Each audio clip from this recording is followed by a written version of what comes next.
तो welcome to my channel. नमस्कार दोस्तों, welcome to my channel exam study. देखिए, आज एक पेपर कटिंग है। इसमें महत्वपूर्ण नोटिस ये है, बीपीएससी के द्वारा निकाला गया है कि 17वीं बीपीएससी के पहले चरण के साक्षात्कार से हुई नए नियम की शुरुआत।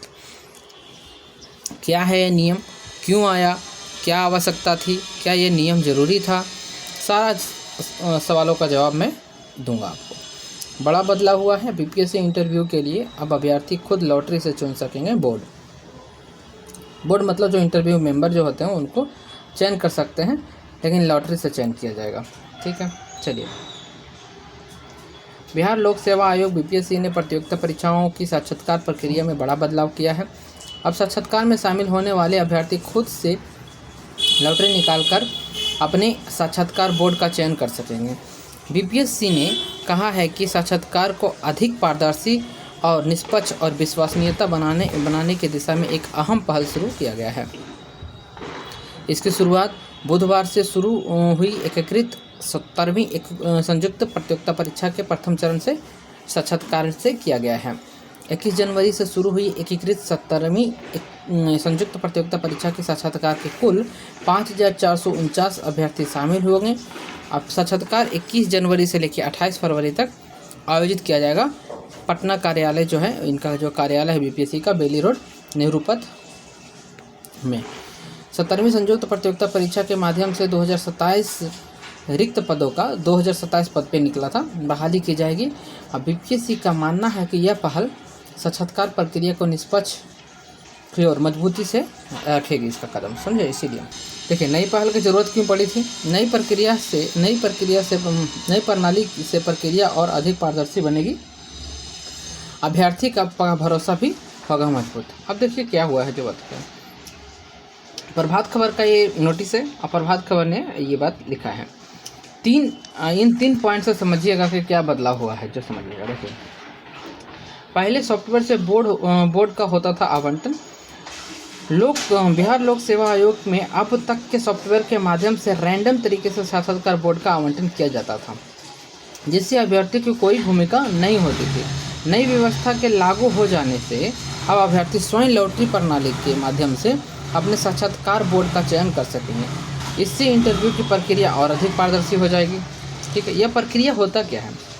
लॉटरी प्रणाली के अंतर्गत अभ्यर्थी पात्र से अपनी एक पर्ची निकालेंगे और पर्ची उठाकर स्कैन करेंगे। इसके बाद उन्हें यह जानकारी प्राप्त हो जाएगी कि साक्षात्कार बोर्ड का उपस्थित होगा, मतलब कौन सा साक्षात्कार बोर्ड के पास इंटरव्यू के लिए जाना होगा। इस व्यवस्था में अभ्यर्थी को साक्षात्कार प्रबंधन प्रारंभ होने के कुछ समय पूर्व ही अपने बोर्ड की जानकारी मिलेगी। पहले था ना कि फलना सर के पास में हमारा गया है, तो हम वहाँ और सर से बातचीत हो जाएगा, या फिर जानते हैं हमको, या फिर अधिकतर तो उन लोग भी होते थे जो मेंबर पहले से सेलेक्ट होते थे उनका ये। और दूसरा देखिए, ऐसा होगा बोर्ड कैसा होगा। साक्षात्कार बोर्ड में शामिल होने वाले विशेषज्ञ का चयन भी साक्षात्कार शुरू होने से पहले सॉफ्टवेयर के माध्यम से ही पूरी तरह से रैंडम तरीके से होगा। हर अभ्यर्थी को अव्यवस्थित, मतलब कि जंबल होगा, अव्यवस्थित तरीका से होगा रूप से एक संख्या कोड मिलेगा। साक्षात्कार बोर्ड के अध्यक्ष व सदस्यों को केवल कोड संख्या की जानकारी होगी, अभ्यर्थी से परिचित नहीं होंगे वो। ठीक है, किसी भी अभ्यर्थी का व्यक्तिगत प्रोफाइल या अन्य विवरण उन्हें उपलब्ध नहीं कराया जाएगा।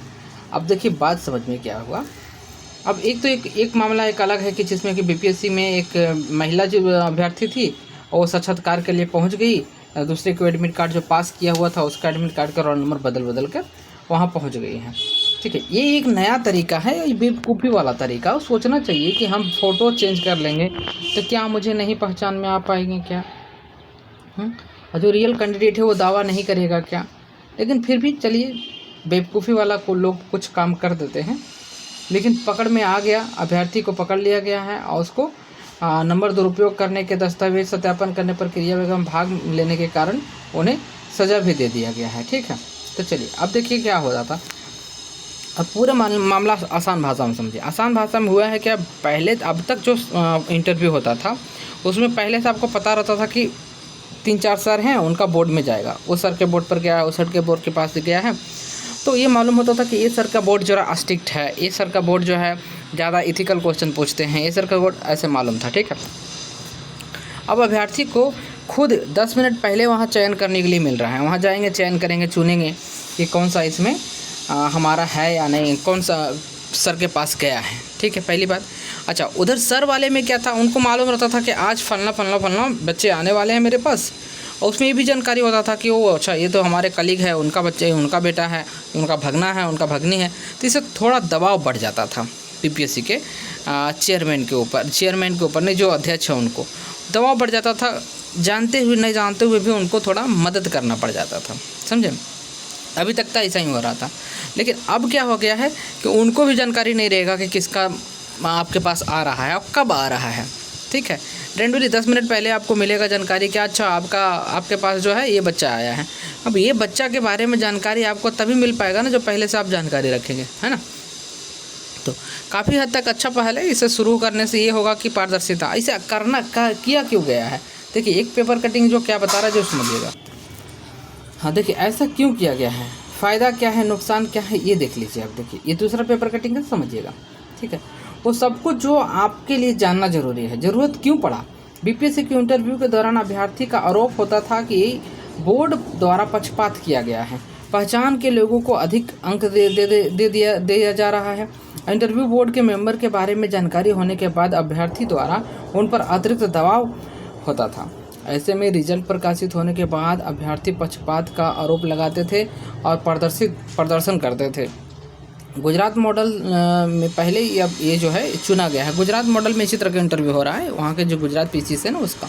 ठीक है, पारदर्शिता बढ़ेगी। फ़ायदा क्या होगा, पारदर्शिता बढ़ेगी, आयोग पर लगने वाले आरोप से मुक्त हो जाएंगे, इंटरव्यू में पक्षपात के आरोप भी खत्म हो जाएंगे। बीपीएससी और अभ्यर्थी को भी 10 मिनट पहले तक पता नहीं होगा कि कौन अधिकारी किस अभ्यर्थी का इंटरव्यू लेंगे।